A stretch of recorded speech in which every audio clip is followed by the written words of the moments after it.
reaching for might just want you a little more than you want it. There's no smoking and no eating or drinking on this here train either, so please abide accordingly. With the toot of our whistle, we'll be on our way.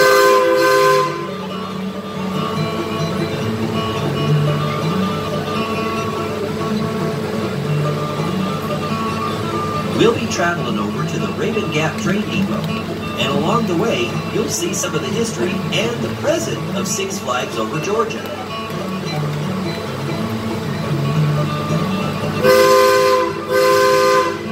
If you look to the right, you'll see our administrative offices and many of our team members who work at the park each day to provide you and your families a fun and memorable experience. You can smile and wave at them, and they'll smile and wave right back at you. If you look to the left, some of you might remember these yellow and black bumper stickers that many cars sported when they pulled out of the parking lot after a day at the park. The rules required that one leaves their sun visor down if they did not wish to have a bumper sticker placed on their car. Any automobile with a sun visor down. Also, on the left is the Dahlonega Mine Train, which was the nearest thing to a roller coaster at Six Flags Over Georgia for the first 6 years. The Dahlonega Mine Train continues to operate in the same spot today as it did on opening day in 1967. Look to your right and you'll see what was once the location of a rodeo, and the Dodge City Bumper Cars is now home to the Justice League Battle for Metropolis. You can join Superman, Batman, Wonder Woman, and the Flash in fighting Lex Luthor to protect the citizens of Metropolis. As we pass the Hall of Justice, the area of the park we are entering was called the Cotton States Exposition when this area of the park opened in 1973.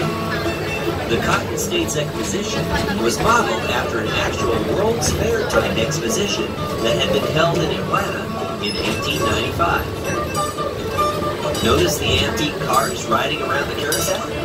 The Hanson cars, as we call them, are one of the longest surviving rides from the park's original 1967 lineup.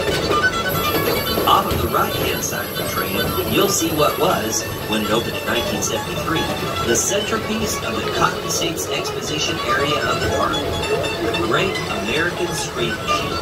This red, white, and blue painted wooden roller coaster stands 105 feet tall at its peak, travels 57 miles per hour at its fastest point, and required 750,000 board feet of lumber in construction. We're now headed to the Lickskillet section of the park. Lickskillet was the first section of the park to be added outside of the circle formed by the Six Flags Over Georgia railroad track. Lickskillet was named after a natural coal community in Georgia that became to be known as Adamsville.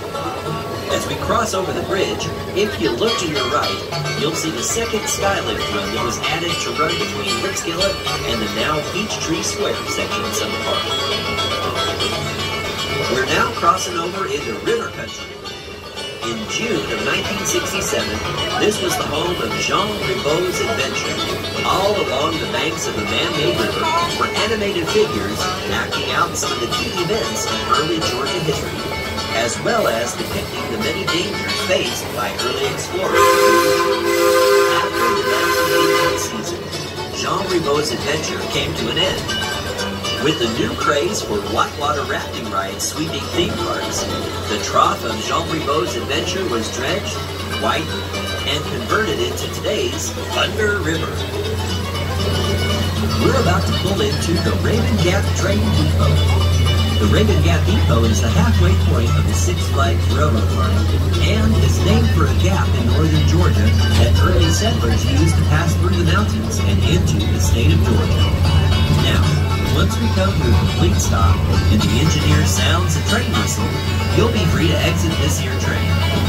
Please make sure to grab up your belongings. We are now arriving to Raven Gap train station. Please remain seated until you hear the signal safety whistle from the engineer.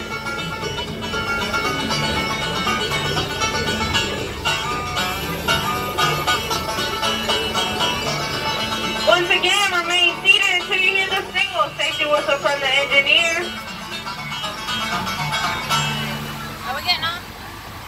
Where?